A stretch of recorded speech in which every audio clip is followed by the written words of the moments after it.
Alô, amigos, um abraço a todos. O problema que afetou o Açude Velho, cartão postal de Campina Grande, é o assunto da nossa entrevista da semana.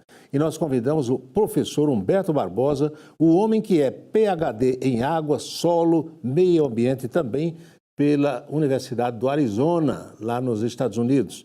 Ele veio gentilmente conversar conosco e eu tenho certeza que esse bate-papo será interessante para todos nós. Eu sou Paulo Roberto, estou na Rede ITA e o Ponto a Ponto está começando.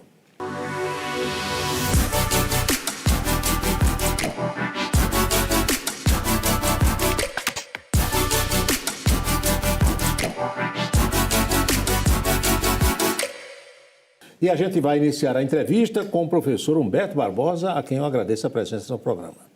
É um prazer reencontrá-lo, faz um bom tempo, mas é bom estar de volta a casa. 8 anos que a gente bateu um papo aqui, falou sobre transposição, falou sobre algumas coisas. E, Paulo, você me lembrou, eu tinha esquecido da data específica de 2018.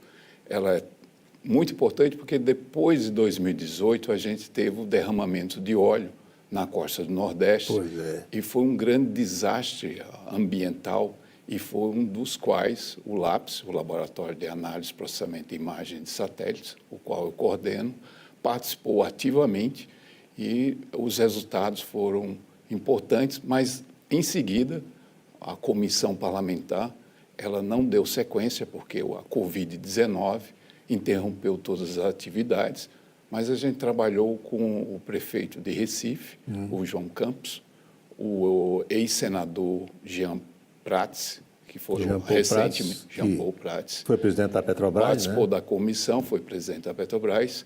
Esse foi um dos grandes desastres que a gente teve que utilizar todas as metodologias de mapeamento, monitoramento, mas também a tecnologia, né? E quando a gente estava conversando aqui, o quanto avançou as tecnologias, mas as questões ambientais elas ainda continuam dando ritmo, não só no Brasil, mas em toda a escala internacional. Agora, professor Humberto, aquele mistério foi desvendado, que descobriu-se que navio ou que embarcações soltaram aquilo ali, não? Nas oitivas, no Congresso Nacional, representado por parlamentares e especialistas, a gente concluiu que havia uma certa dificuldade de identificar esses navios, mas, no geral, houve, sim, uma participação não identificada. Essas informações também foram importantes, porque no Reino Unido chegou a informação, porque a gente estava adotando informações de navio,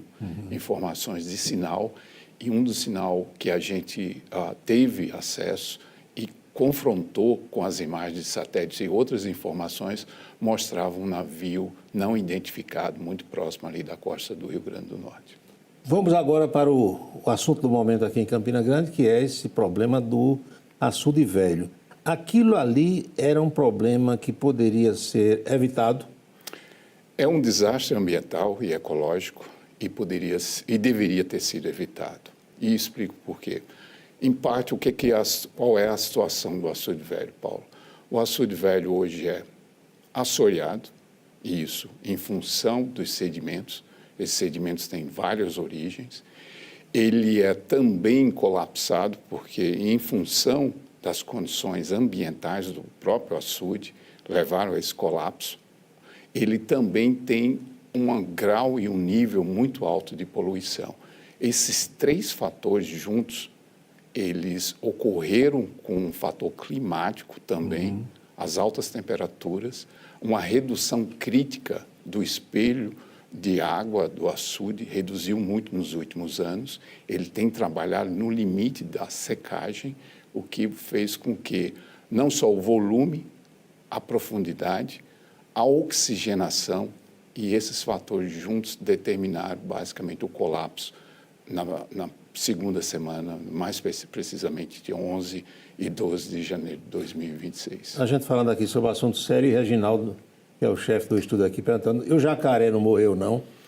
Tem-se notícia desse jacaré ou não? Essa é uma boa pergunta, porque todo o sistema aquático, e aí quando eu digo a fauna e a flora do açude, foram comprometidos com essas condições ambientais, principalmente pelo fato de você ter o perigo, que nesse caso o perigo aí representado pelo esgoto clandestino, derramando diretamente no açude, mas também você tem a condição em termos de altas temperaturas, e aí você condiciona isso a um processo natural, que é o processo de trazer mais nutrientes, fósforo, nitrogênio para a bacia, ou seja, para o reservatório, fazendo com que ele entrasse em colapso. Então, o que a gente detectou, assim como um exemplo de outros desastres que o LAPS participou, foram os dados, Paulo. O que me chamou a atenção, quando eu vi, e também como um cidadão campinense, me chamou muito a atenção, me chocou um pouco as imagens.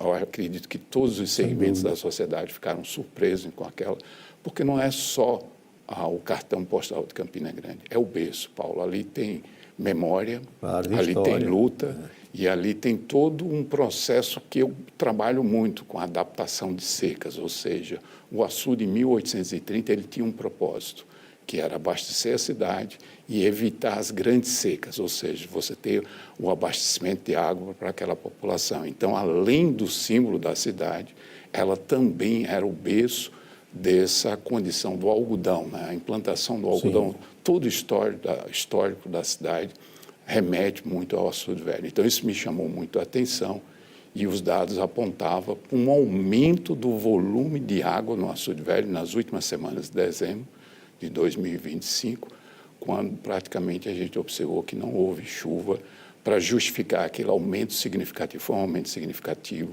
e isso também tem muito a ver com a situação do colapso do reservatório. Agora, a gente que é de Campina, que vive aqui, que caminha ali no derredor do açude, a gente sabe o seguinte: Campina passa uma boa parte do ano sem receber chuva, é o que o senhor acabou de dizer.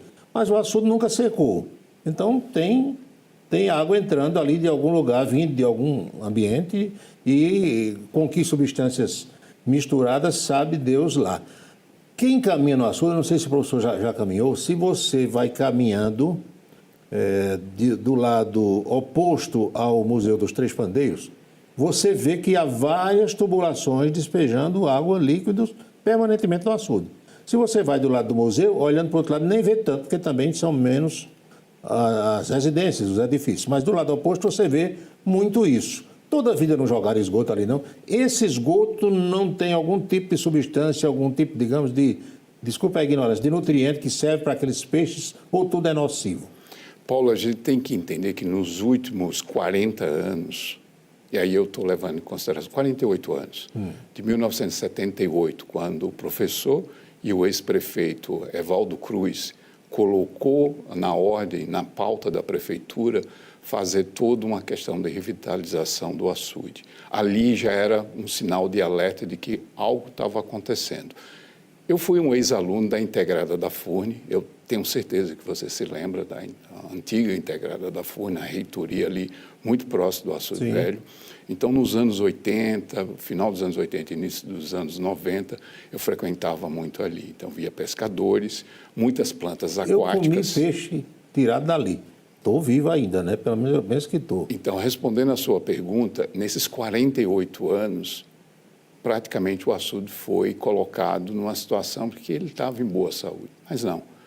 O fato de você ter esse esgotamento sanitário diretamente no reservatório, você ter o assoreamento, que é esses sedimentos acumulados, que de certa forma a gente já mapeou, terminou de mapear essa semana, Paulo, e o assoreamento já está num ponto em que a perda de profundidade, a água que está no reservatório, ele perdeu tanta profundidade que a gente já pode considerar, ao longo desses 40 anos, que foram os dados que eu olhei muito detalhadamente, que ele já tem uma sazonalidade, e ali na direção da rua Dr. Severino Cruz, saindo do Museu dos Pandeiros em direção ao Museu Digital, você tem áreas ali onde o processo de urbanização e de expansão urbana, eles colocaram um crescimento e colocaram uma falência de questões muito relacionadas de como essa sedimentação foi acumulada. Isso vem nos esgotos também? Isso vem no esgoto, porque as chuvas, ela tem duas componentes aí que a gente tem que olhar ao longo do ano.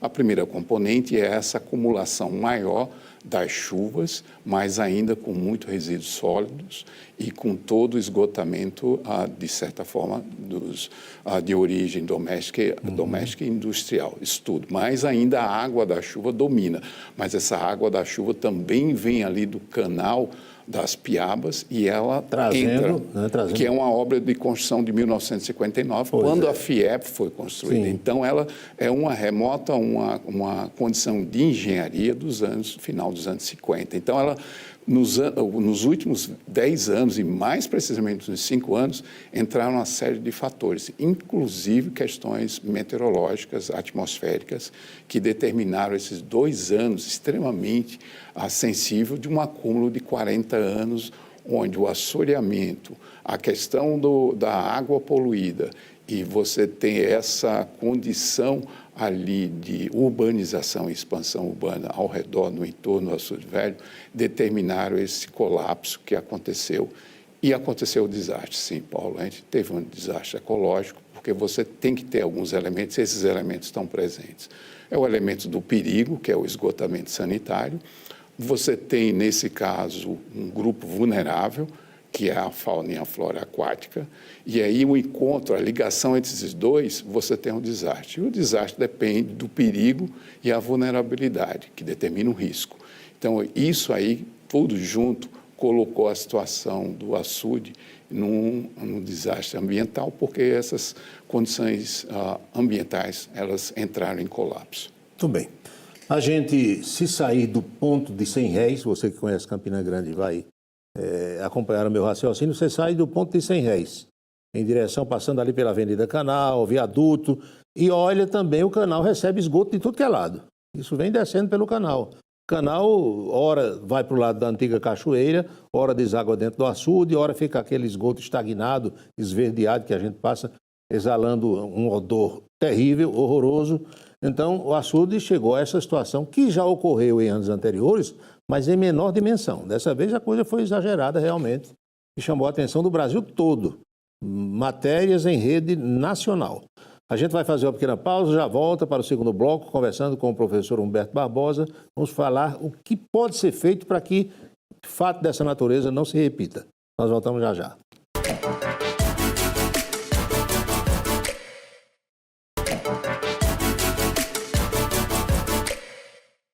Segundo bloco da entrevista da semana com o professor Humberto Barbosa, Universidade Federal de Campina Grande, lecionou durante muito tempo na UFAL, Universidade Federal das Alagoas, mas agora está direto aqui em Campina, professor? Estou, Paulo, eu estou com a missão, não só também uma missão da sociedade civil, através do Letras Ambientais, que é uma organização do terceiro setor, onde a gente coloca toda essa experiência e já vinha trabalhando com esses dados do laboratório LAPS para atender, ou pelo menos essa questão da sociedade civil, ter ferramentas para monitorar, que eu considero o monitoramento como uma estratégia, como um planejamento, é uma política pública para você manter o meio ambiente preservado, de tentar equilibrar, o que é o caso hoje do Açude Velho, ele está em desequilíbrio ambiental e ecológico. Em que anos o senhor esteve lá no Arizona?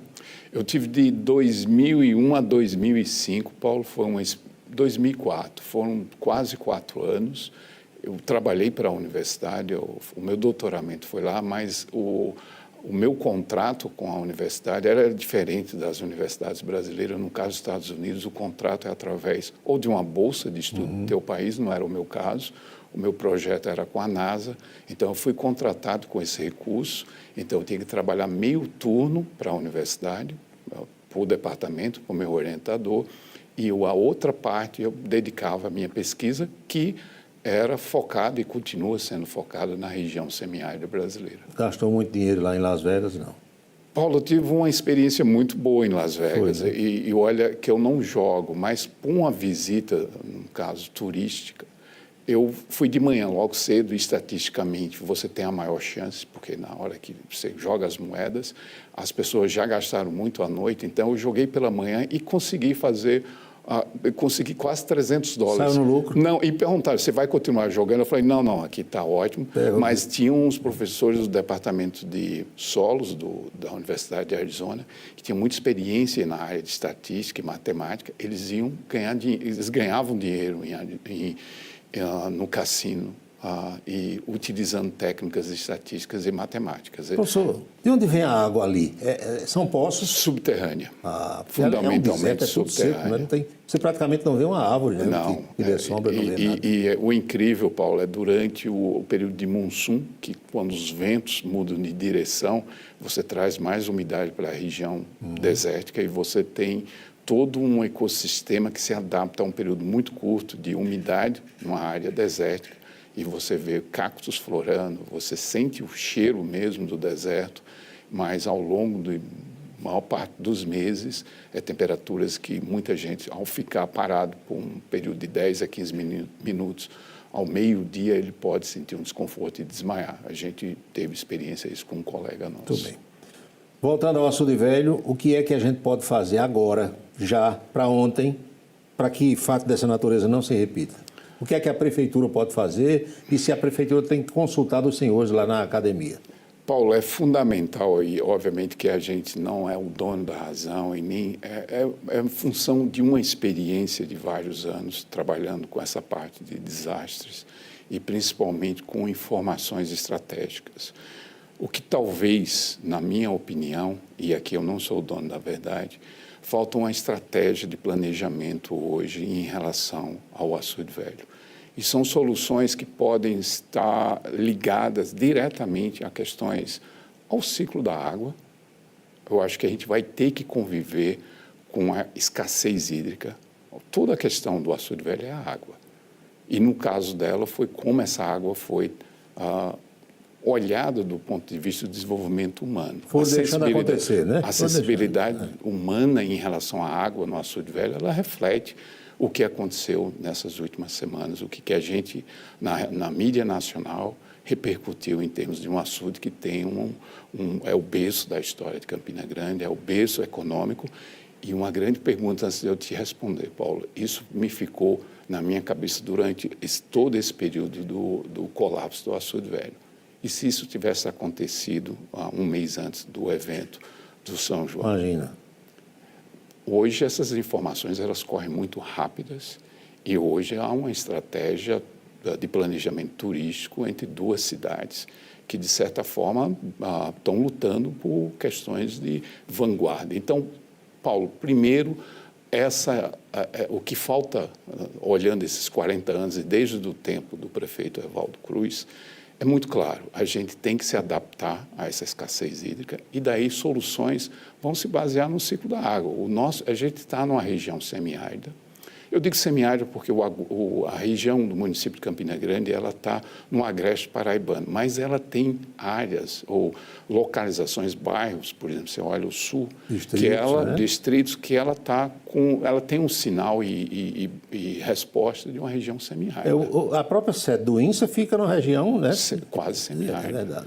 Mas se você vai para o norte do município de Campina Grande, você já tem muito mais umidade e temperatura. Então, o próprio município de Campina Grande já mostra que há necessidade de ter uma estratégia olhando o ciclo natural da água. Eu não quero dizer aqui, Paulo, que eu considerei que nos próximos 20 anos, se eu tivesse colocado no papel como um dos pontos estratégicos, é o açude não receber água de esgoto, zero. Medida zero em termos de captação de água de esgoto. Dada a sua experiência, me permita, é difícil identificar de onde vem o esgoto? É uma questão de fiscalização. Porque eu imaginei o seguinte, se você chega num edifício daqueles, ou num restaurante, ou seja lá no que for, deve existir algum pigmento, algum tipo de coloração que você pudesse botar numa descarga de um banheiro, por exemplo, de um sanitário, de um prédio daquele, dar descarga para ver se caía no açude. Seria fácil identificar dessa forma ou há outros meios? Há outros meios, incluindo esse. O que é importante é que a gente tenha, dentro desse processo, Paulo, a participação de agentes que são importantes. A gente tem que ter uma participação da CAGEPA, da Prefeitura, do SESUMA, todos os órgãos competentes, no sentido de que medidas de fiscalização, medidas preventivas são necessárias. Eles não são difíceis. Isso passa também por um sistema de informação integrado, para que essas informações, porque tanto a Prefeitura quanto a CAGEPA e os outros órgãos interessados, e até a iniciativa privada, têm interesse. Porque essa questão do colapso do açude velho e do desequilíbrio ecológico, a gente tem que considerar um papel aí também importante, que é o fator econômico. Isso. Tá? Eu não estou só considerando a questão social, a questão... E passa pela decisão política, né? E passa por uma decisão política.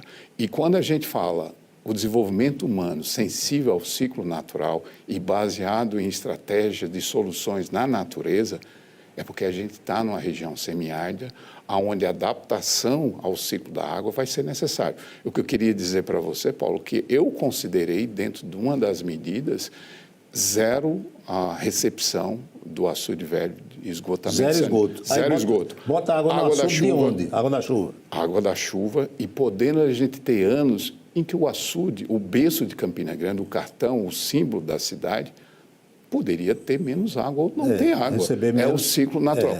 É muito mais possível, em termos de orçamento hoje das prefeituras, de uma prefeitura do Porto de Campina Grande, trabalhar com soluções viáveis, olhando esse ciclo natural e fazendo todas as medidas de dragagem, de limpeza, considerando um ponto que é zero esgoto, mas vão limpar. Vai ter que secar, teria que secar o açude, remover toda a sedimentação. Eu tenho uma preocupação com a remoção da sedimentação, porque a gente está falando de uma sedimentação ainda de quase 50 anos, e todo o desenvolvimento do espaço urbano e público de Campina Grande, e ali especificamente, Paulo, teve também uma expansão urbana e uma urbanização. Então, há que se fazer também um estudo específico da sedimentação. Essa sedimentação, ela pode comprometer a infraestrutura. Eu tenho a impressão que a gente vai morrer e não vai ver isso ser feito. Pelo que eu vejo aqui em Campina, pelo interesse que eu não vejo de ninguém. Agora, tira o esgoto, mas o açude vai continuar recebendo a água que cai da chuva no espelho e a água que vem no canal das Piabas. E a água que vem pelo canal vem também com um monte de esgoto.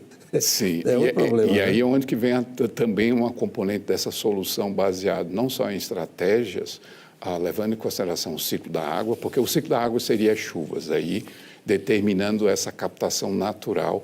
Agora, do ponto de vista antrópico, que é o esgotamento, que é o caso do canal ou do riacho das Piabas, isso sim, Paulo, a curto, a médio e a longo prazo, há que o poder público considerar também isso. O que eu estou considerando é uma projeção na frente, onde os recursos hídricos vão ser cada vez mais escassos e a manutenção de um açude de mais ou menos 500 mil metros cúbicos, que é a capacidade dele, seria a capacidade máxima, a manutenção é muito cara, Paulo. Uma solução natural e para a questão do ciclo da água, e uma solução de engenharia, e a gente tem engenharia com competência aqui no Estado para atender de como seria resolvida essa questão do esgotamento sanitário, porque é uma questão também no município, não é só do açude. Pois é. Aqui a gente recebeu alguns questionamentos de telespectadores. Um deles perguntou por que a lagoa do Parque Solon de Lucena em João Pessoa não passa pelo mesmo problema. E o outro diz, para onde vão os esgotos do ISEA, a maternidade municipal? Será que não jogam também para dentro do açude? Vocês talvez não tenham tido tempo de pesquisar isso.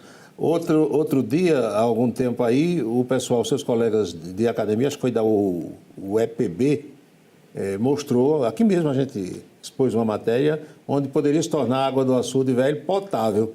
E deram até um copo para o doutor Renato Gadelha tomar. Eu não sei se Renato topou ou não. Isso é possível também, professor? Nós estamos em cima da hora, mas já temos que responder. O custo é alto, Paulo. Aquilo que ele falou, o custo é muito alto e requer também um monitoramento constante.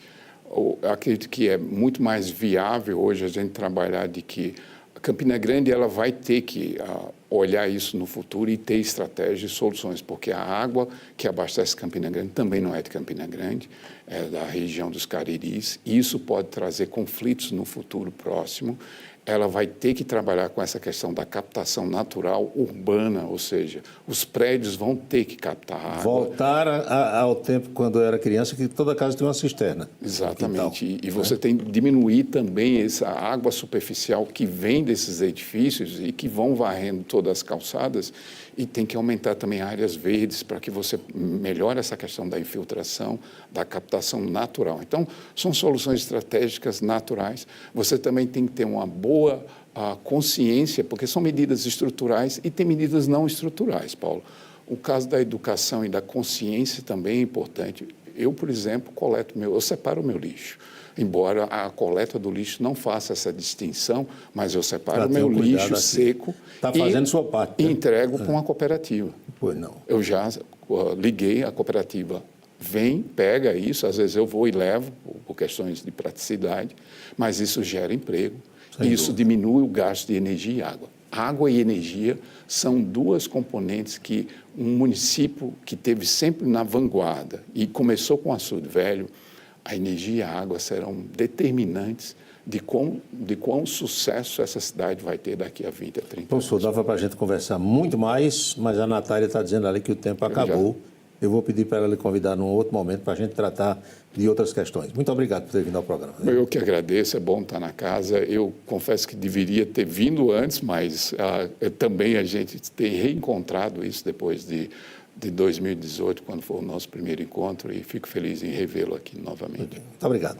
E a você de casa também o nosso melhor agradecimento. Nós marcamos encontro para o próximo Ponto a Ponto. Felicidades para todos e até lá.